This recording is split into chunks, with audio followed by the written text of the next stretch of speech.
Hello all, it is the Walrus once more, once again with another pub quiz, this time on the fantastic world of the Great British Bake Off, a fantastic slice of English cakey goodness, allowing you to see into the hearts and souls of English-style competitive baking. Very, very different to the American-style baking and all sorts of madness shows that we see occasionally bandied around on Netflix and others. It's so peaceful and lovely. Of course, this is why it's so ridiculously popular in the United States, because I'm painfully aware it's so awkwardly quaint. So, we're going to start this lovely, fantastic pub quiz very shortly, because I just want you to know that it was originally written and published for the 21st of February in 2023. So it was actually a week after the Valentine's Day Studio Ghibli pub quiz that I did, and of course, suiting nicely, we have the Great British Bake Off. So, starting off with general bake-off questions for round 1. There are a following 20 questions in this round.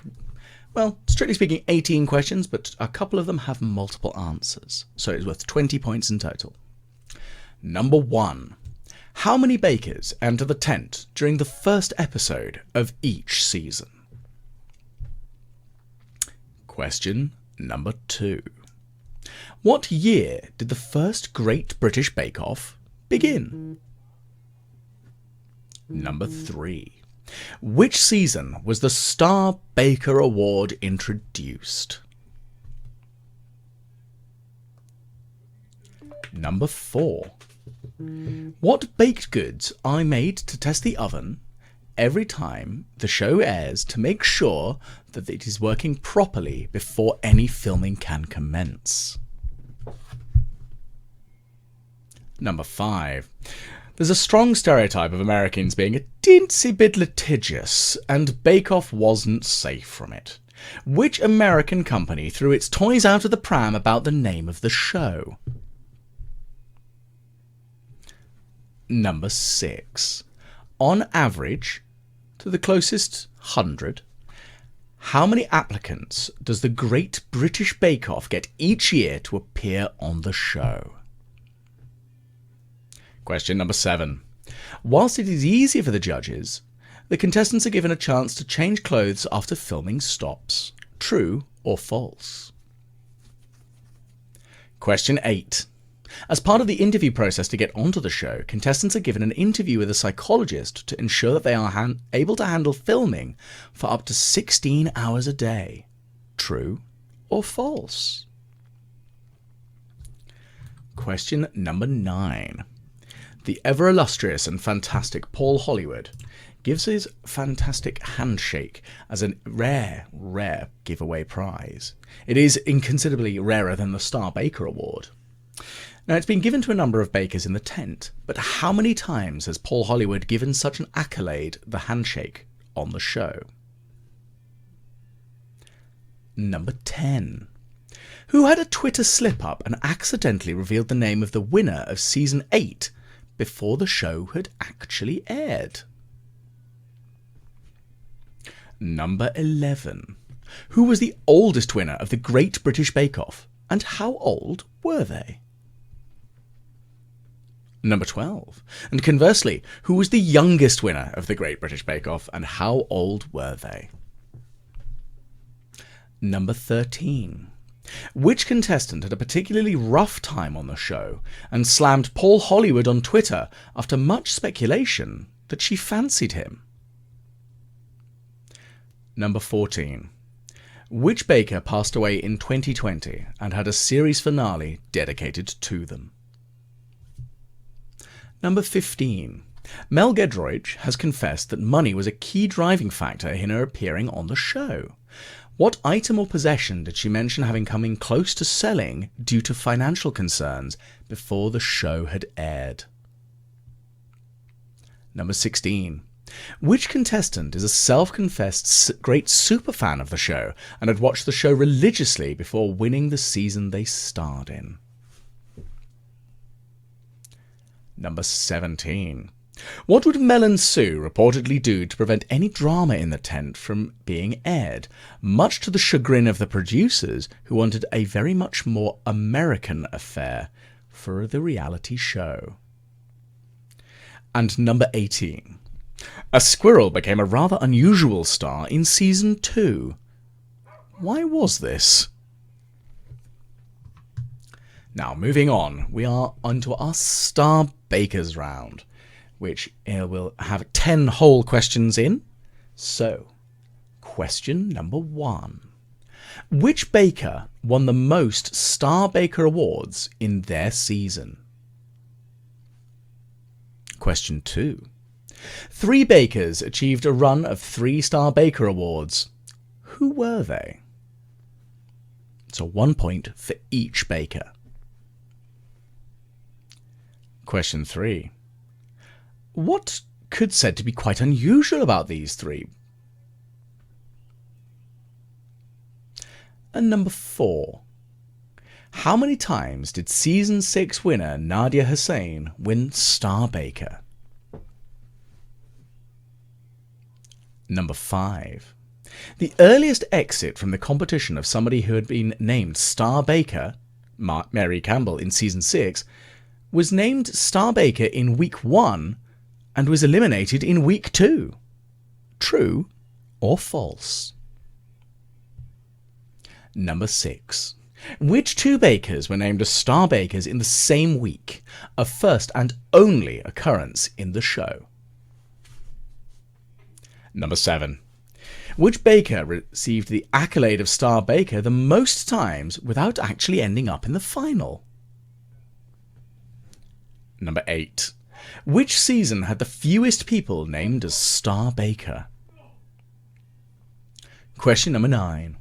Which overall winner of the season was the only one never named as Star Baker at any point during their season? Number 10. And in which season was the longest gap between a baker being nominated as Star Baker a second time? Moving on to our next selection, all on signature bakes. Now, for those of you who are a little bit unfamiliar with the Great British Bake Off, which shocks me to my core, it is something that they get to make each week to really show off their talents and skills, and some of them are absolutely ridiculously fantastic. One can easily access a full repertoire of them all if you look for the official Great British Bake Off website. And following some of those recipe guides, I have thoroughly enjoyed attempting to make some of them, because my God, my baking skills are nowhere near good enough for some of these challenges. So, question number 1. Of course, there are 10 questions in the Signature Bakes round. Who is it who created the fried egg breakfast buns? Question 2. Pecan and maple buns with candied bacon sounds mighty delicious, but which baker created this masterpiece? I'm not going to lie, this is one that I personally attempted. It was fantastic, even though it didn't look anywhere near as nice as theirs. Number 3. Jürgen, during the Schuna challenge, used which citric fruit for the glaze? And number 4. Whose focaccia was a delicious blend of Greek and Italian cuisines? Number 5. Nancy used a number of fruits in her rendition of a crumble. Name just one. Number 6. Who made aloo gobi and paneer pasties as part of season 11? Number 7. Val used a lot of one particular fruit during her making of a Black Forest Yule log. Which fruit? Number 8. What did Christelle add to the centre of her brandy snap baskets? Number 9. Who made snooker biscuits? I should probably try that pronunciation again. Snooker. Goodness gracious, I'm getting excited thinking about it and I'm fumbling my pronunciation. It's great. Number 10. And who made a Bakewell steamed pudding? Okay. Now, onto the short round. Number 1. What was Bingate? Number 2. Which panel show host mistook Sue Perkins for Mel Giedroyc during filming? Number 3. Which star, during the Celebrity Great British Bake Off, laughed gleefully at Jamelia Jamil after her bake went catastrophically wrong? Number 4. Who was it who actually suggested that the show use Mary Berry? Number 5 is multiple choice. Now, how many eggs are used on average during the filming of the Great British Bake Off? Is it 1,200? Is it 1,600? Is it 2,000? Or are there 5,000 eggs used on average during each season of Bake Off? Number 6. What sort of dishwasher is used on the Great British Bake Off? Number 7. Mary Berry, ever the fashionista, caused which Marks & Spencer's clothing item to sell out in 3 days after the episode had aired? Number 8. There have been a number of primary locations for the Great British Bake Off to be filmed since the first season, which moved around quite a lot. What was the name of the isolation location used during the COVID lockdowns?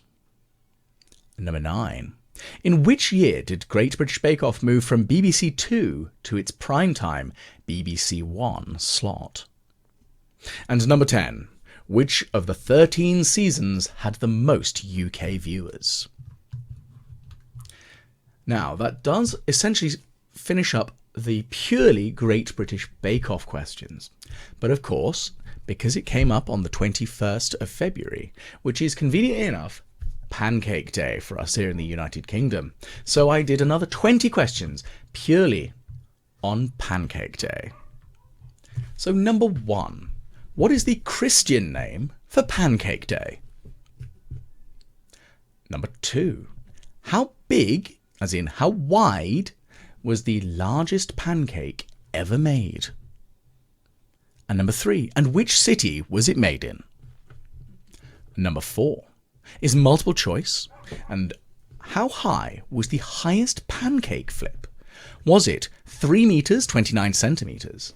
Was it 7 meters 46 centimeters? Or was it 9 meters and 47 centimeters? Number 5. In which country is it customary to touch the handle of the frying pan and make a wish whilst the pancake is turned, all whilst holding a coin in one hand? Number 6. If I ordered a blood putter in Sweden, what would I receive? Number 7. What toppings do you get on the world's most expensive pancake? And number 8. In the US, Pancake Day is commonly known as Mardi Gras. But what does Mardi Gras actually mean? Number 9. On average, how many pancakes does the average Brit consume on Pancake Day? Number 10. Why are pancakes traditionally eaten on Pancake Day? Number 11. A pancake landing is something you'd definitely want to avoid. But what is it? Number 12. What day follows Pancake Day? And I mean, it's always a Tuesday. I'm not saying Wednesday's the answer here. So, what named day follows Pancake Day? Number 13.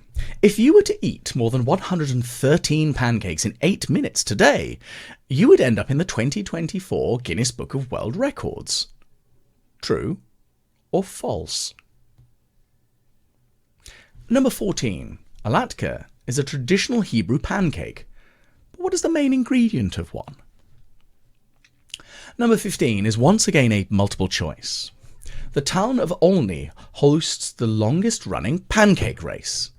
In which year did it first start? Was it 1445? Was it 1523? Or was it in 1876? Number 16. True or false? William Shakespeare enjoyed pancakes so very much that he often mentioned them in his plays. Number 17. Another true or false for you. The first ready-mix food sold commercially was a pancake flour mix. True or false? And number 18, our final true or false question. If you travelled back to 1 AD, you could find hot pancake stands much as you find crepe huts at traditional Christmas markets. True or false? Number 19. In which century did the first pancake recipe appear in a cookbook? And number 20. How many days before Easter is Pancake Day?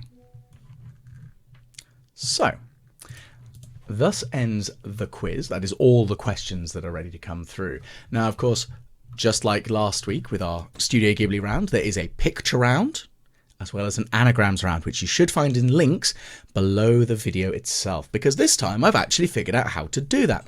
Not saying I'm a complete idiot, but we'll leave it at that.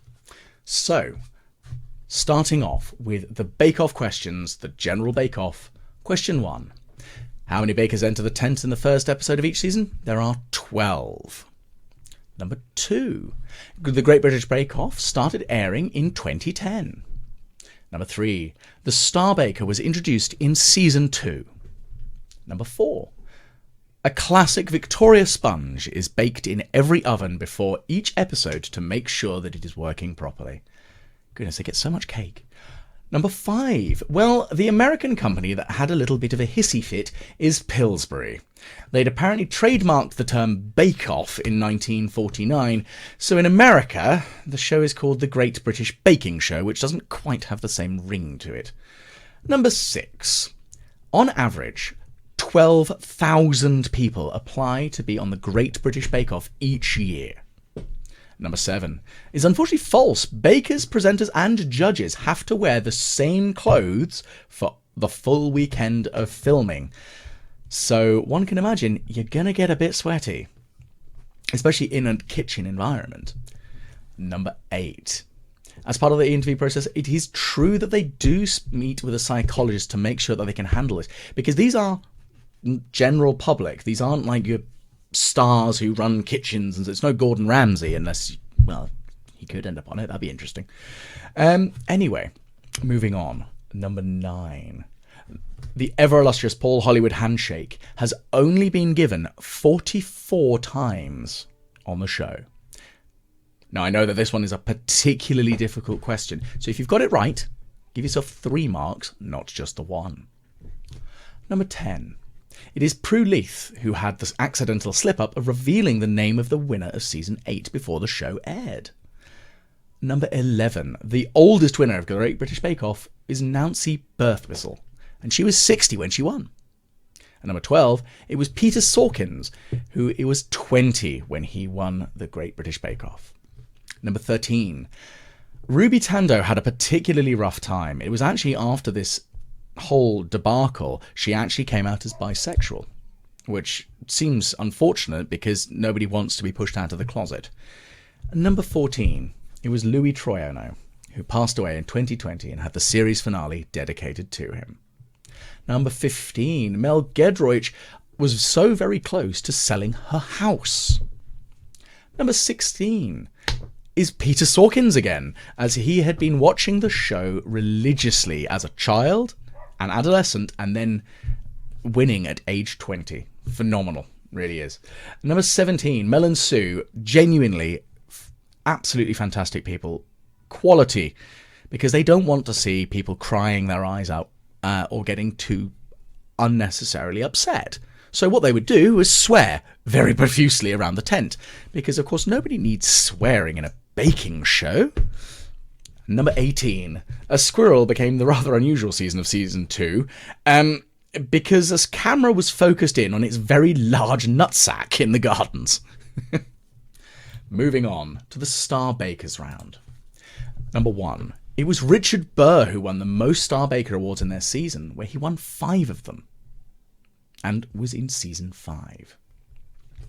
Now, the 3 bakers receiving a run of 3 Star Baker Awards week on week were Richard Burr, Ian Cumming, and Steph Blackwell. So that's Richard Burr of Season 5, Ian Cumming of Season 6, and Steph Blackwell of Season 10.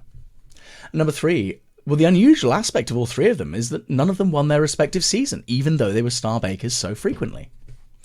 Number 4. Season 6's winner, Nadia Hussain, won Star Baker 3 times. Number 5 is true. Mary Campbell did leave on week 2. Number 6. The 2 bakers who were named in the same week were Holly Bell and Jason White. Number 7. Jürgen Kraus unfortunately ended up winning so very many Star Baker awards, but never ended in the final. Number 8. The fewest people named as Star Baker was in season 12, with only 4 of them. And number 9. David Atherton was the only one never named as Star Baker and won the season in season 10. Number 10. Season 11 was the one season with the longest gap between Baker being nominated as Star Baker a second time, with 8 weeks, meaning that 7 other bakers were all named as Star Baker before they were named Star Baker once again. On to the signature bakes. Number 1 was Rowan Williams. Number 2, the candied bacon on pecan and maple buns, was John Jenkins. Number 3, yuzu was used to make the citric glaze. Number 4, George Aristidou was the fantastic baker who came up with his focaccia with a delicious blend of Greek and Italian cuisines. Number 5, Nancy used 4 major fruits, and they are a pineapple, banana, mango, and coconut. So if you name any one of them, gain a point. Not one for each, just any fruit. Number 6, they were both made by Mark Lutton. Number 7, Val used an absolute truckload of cherries. Number 8, Christelle added a apple and vanilla centre to her brandy snap baskets. Number 9, Chigs made the snooker biscuits. Number 10, and Stacey Hart made the Bakewell steamed pudding. On to our final short round on the bake-off questions before our Pancake Day specific round. Bingate was when Diane took Ian's baked Alaska out of the freezer, where it melted and it made a horrible mess. It was during an absolute savage heatwave. Number 2, Stephen Fry on QI mistook Sue Perkins for Mel Gedroych in an entire questioning round all about zombies. Very peculiar. Number 3, Michael Sheen laughed gleefully at Jamelia Jamil. Number 4, Mel Gedroych was the one that suggested they use Mary Berry. Number 5, 1,600 eggs are used on average during the filming of a single season of Bake Off. Number 6, there are no dishwashers used. The studio employs people to hand wash everything to reduce the risk of any noise pollution. Number 7, Mary Berry managed to create an absolute rush on a flowery bomber jacket that Marks and Spencer sold, to the point where it sold out over the entire United Kingdom. No shops had it at all. It was fantastic. Number 8, Down Hall Hotel was used as the isolation location. Number 9, it is in 2014 that it moved to BBC One. And number 10, of the 13 new seasons, season 7 with 13.85 million UK viewers. Now, on to our 20 Pancake Day round questions. The Christian name for Pancake Day is Shrove Tuesday. The biggest pancake was 15 metres wide. And 3, it was made in Manchester. Number 4, the highest pancake flip was at 9 metres and 47 centimetres, and it was done in New York in 2010. Number 5, well, it's France, because it's complicated and weird. Number 6, it's a pancake made of pork blood. So apologies to any Swedish listeners. I'm very painfully aware I've probably murdered the pronunciation of that. Number 7, the topping you get on the world's most expansive pancake is edible gold leaf. Number 8, well, Mardi Gras actually means Fat Tuesday, which kind of makes sense, I guess. Number 9, now I call shenanigans to this one because I eat more than this, and I'm diabetic and I shouldn't. But on average, each Brit consumes 2 pancakes on Pancake Day. Number 10, pancakes are traditionally eaten on Pancake Day to use up eggs and fats before Lent. Number 11, a pancake landing is when a plane lands without its wheels. Number 12, Ash Wednesday follows Pancake Day, or Shrove Tuesday. Number 13, it is unfortunately false because Guinness doesn't recognise the most pancakes eaten as one of their categories. Number 14, potatoes are the primary ingredient of a traditional Hebrew pancake. Number 15, the town of Olney started its fantastic pancake running race in 1445. Number 16 is true. William Shakespeare did enjoy a pancake quite a lot. Number 17, it is again true. First ready-mix food was pancake. And number 18 was also true because they had hot pancake stands, particularly around the Colosseum. Number 19, in which century did the first pancake recipe appear? Well, 15th century. And number 20, there are 47 days before Easter happens after Pancake Day. Now, on to our anagrams. Number 1, leaden sum. Well, that's melon Sue. Number 2, bog Jim Toots, soggy bottom, a thing you never want. Number 3, our basket is Star Baker. 4, Hallow Duopoly, Paul Hollywood. 5, Beanbag Dirk, baking bread. I nearly said Breaking Bad there. Number 6, Overdrawn Grip, Proving Draw. Number 7, Talcum Sat, Matt Lucas. Number 8, Embed Dirk, Ed Kimber. Number 9, Dong Lifeline, Noel Fielding. Seems vaguely appropriate. And number 10, Garbled Rain, Gingerbread. And for our picture round, where you need to name both the contestant and the season they appeared in. So number 1 is Sophie Faldo, season 8. Number 2 is John Waite, and that's season 3. 3 is Rahul Mandal of season 9. 4 is Francis Quinn of season 4. 5 is Candice Brown of season 7. Number 6 is Joanne Wheatley of season 2. Number 7 is Giuseppe Delano of season 12. Number 8 is David Atherton of season 10. Number 9 is Nancy Birthwhistle of season 5. And number 10 is Sibara Yusuf of season 13. So if you want to tot up your scores and see how well you've done, please post them below if you want to give us an idea of how well you've done. I honestly can't remember how well the best team did. I didn't actually make a note of that, which I should really be in the habit of doing so. But hopefully you enjoyed listening to that madness. We'll be doing this again next Tuesday, as Tuesday is going to be my pub quiz day, because this evening I will be rolling off to the Hobbit pub in Southampton to actually deliver our Lord of the Rings themed quiz, which seems vaguely appropriate, right? As pub quizzes are a regular occurrence in my diary, and if you want to hear me in real life, pay a visit to the Hobbit, because you can listen to me ramble off a bunch of quiz questions and do mad stuff. But anyway, once again, this has been The Walrus, and hopefully we'll see you and hear you all again on the next time you tune in to either The Walrus Playing or The Walrus Reading pub quiz.